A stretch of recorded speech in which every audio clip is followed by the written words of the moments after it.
they not even gonna tell her? Stop. I'm having trouble watching this. Hey y'all, welcome back. I'm Mama Dr. Jones, a board certified OBGYN, a mom to 4, and today we're reacting to House of Dragons. I hear it's quite gory, which is not my thing, but you all have left all of these comments and I can't ignore it anymore. Trigger warning, this has very traumatic scenes of birth and violence. So if that's not where your head is today, go ahead and click out now. Also, it has spoilers. So obviously, if you're clicking on this video and you don't want any House of Dragon spoilers, go find another one. That's all right, I have tons. No, I don't like you to go flying while I'm in this condition. You don't like me to go flying while you're in any condition? Did you sleep? I slept. How long? I don't need mothering, Rhaenyra. Well, here you are, surrounded by attendants, all focused on the babe. Someone has to attend to you. You will lie in this bed soon enough, Rhaenyra. This discomfort is how we serve the realm. I'd rather serve as a knight and ride to battle in glory. In all honesty, I sometimes feel like that in the world that we currently live in. I think it is incredibly poignant that they said that. It is really important that we also take into account how the person who is pregnant is doing. We have royal wounds, you and I.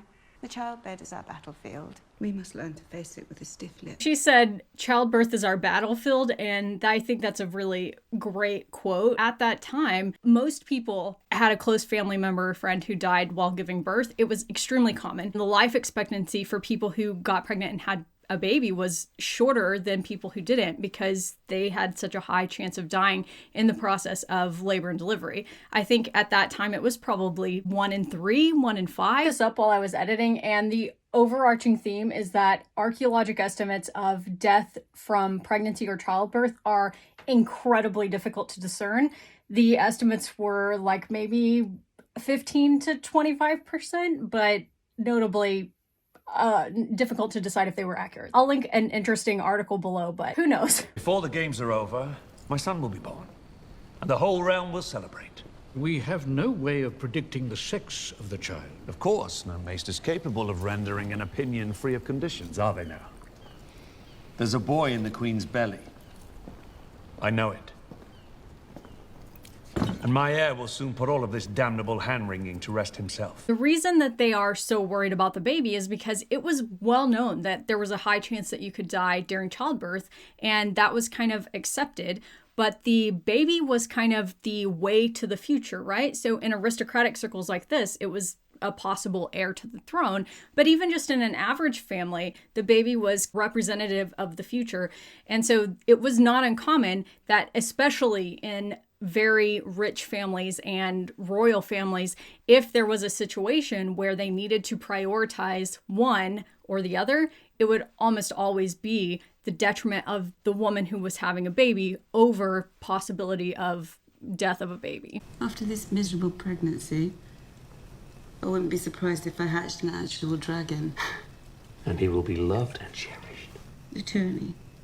To celebrate the firstborn son that we presently do not have.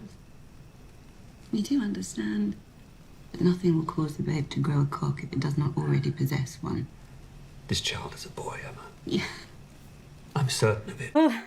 I don't know if this is foreshadowing for if the baby actually ends up being a boy or not, but yeah, that's concerning that he's so attached to that with a 50-50 chance of it not being what he wants.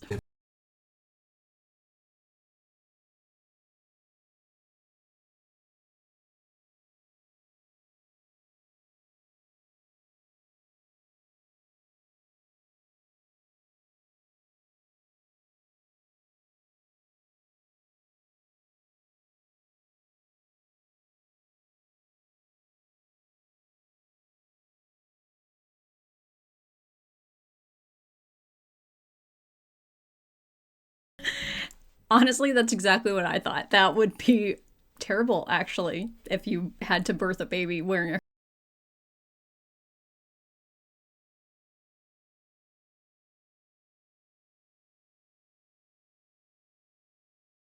a In the cradle, she had a neonatal death, which was also not uncommon at that time, 2 stillbirths, and 2 miscarriages before that. So she's had 5 losses, 3 of those being what seem like later or after birth losses.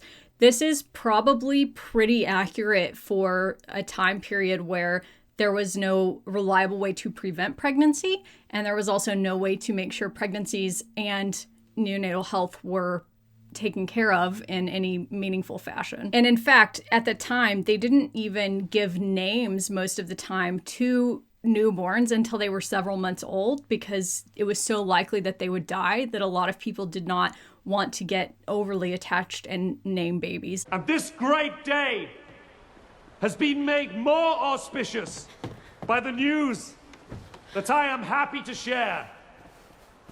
Queen Aemma has begun her labors.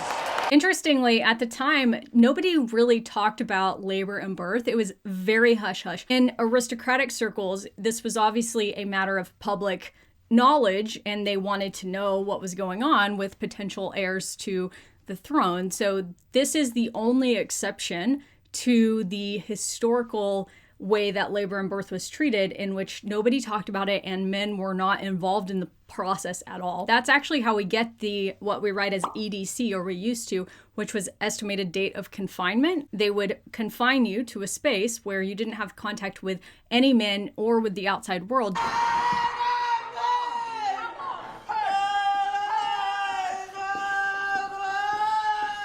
They actually thought that light was damaging to a very pregnant or laboring person's eyesight, and they would like close off all of the windows and all of that and make the room really dark. So I don't know if this next scene is going to show them with minimal light, but that was the case for most births in medieval times. What's happening?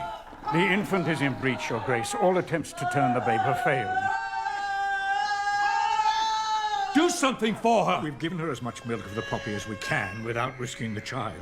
Your queen is a strong woman. She's fighting with all her might, but it may not be enough. Aemma! Okay, he said that the baby is in breech position and they tried to turn it, but it wouldn't work. I don't know the role of that man in the process. Men were not ever involved in labor and birth. The exception to that was in aristocratic births, sometimes a doctor or surgeon would be called. That was pretty much the only time that medical personnel were involved in birth at all. So I suspect that maybe he is a doctor or a surgeon and has been called purely because she is someone who is a royal in this scenario. I'm here. I'm here. I'm here. It's all right. It's all right. This is fine. You're going to be all right. You're going to be all right.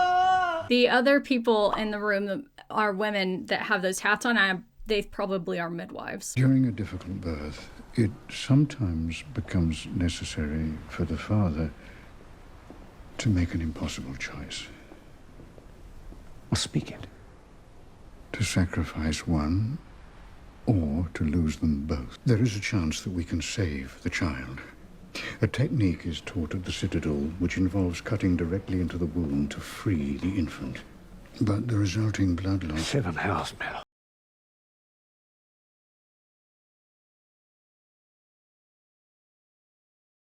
He's going to choose to mutilate his wife?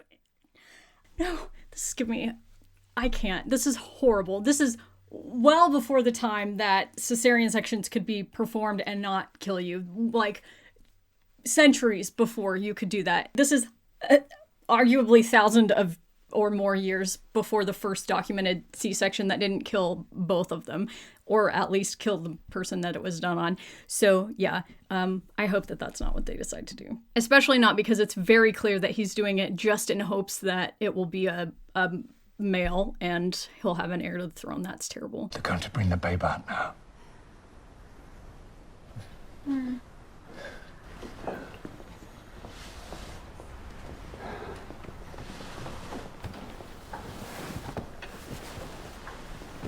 Are they not even going to tell her?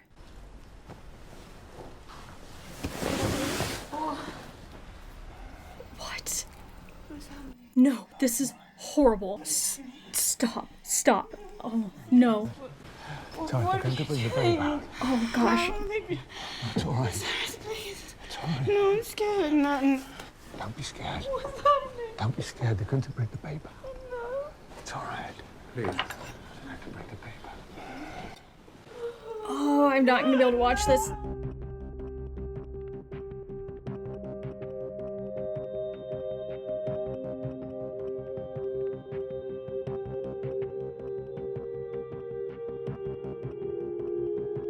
Oh my gosh. I don't even know if I'm going to be able to show most of this, but regardless, this is horrific. And also, they don't even know if that baby is still alive. Like, this is, oh.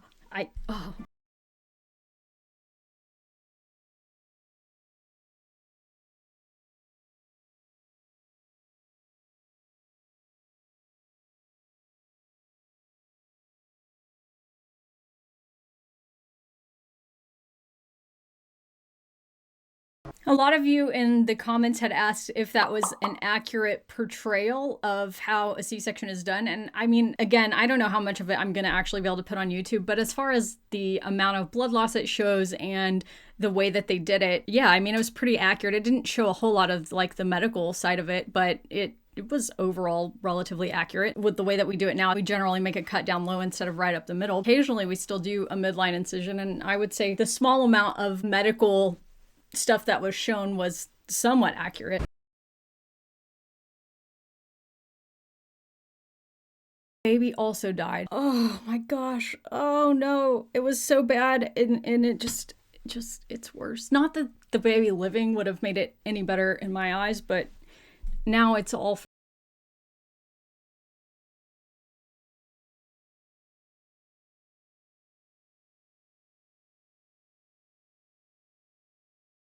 you who are just listening or who are not able to read that on the screen. She said, I wonder if those few hours in which my brother lived, my father found happiness.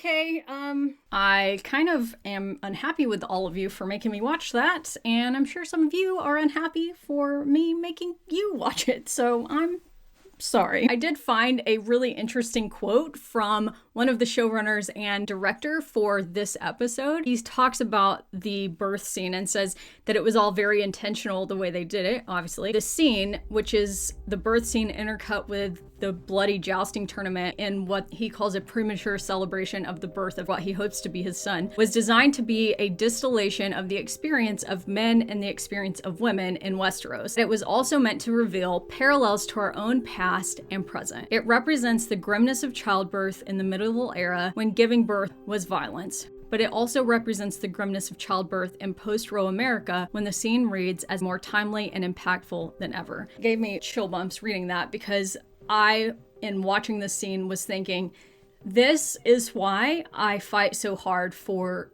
reproductive healthcare access. Not because of some hidden agenda, not because of any kind of malice towards human life, but because I have a ringside seat to the juxtaposition of what birth can represent for people. Birth in my life has represented happiness, and I am so happy for that and so appreciative of that and thankful for that. But I also sit next to people as they experience a very, very different representation and interpretation of birth and what happens afterward. All right, I hope that you learned something today. If you did, please leave a like on this video. Let me know what else you would like me to react to down below. If you're new here and you'd like to subscribe, we would love to have you. Hit that subscribe button, turn on notifications so you never miss an upload. I'll see you next Monday.